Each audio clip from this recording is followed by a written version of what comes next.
Good afternoon, my friends. You see all these my goats. This is my land. You see some goats are having their grass, and some goats are sitting. He is my father.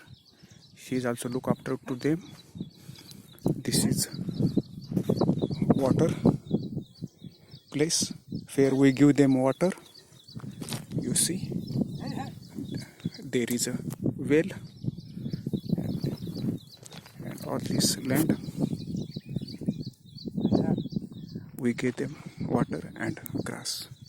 Now partially we give them grass and partially we keep them in shelter so that they will become healthy and there will be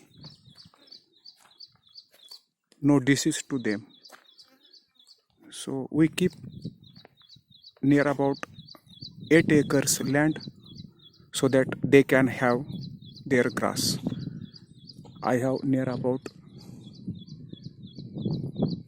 40 goats, in which near about 20 baby goats, including male and female, and other are mother goats.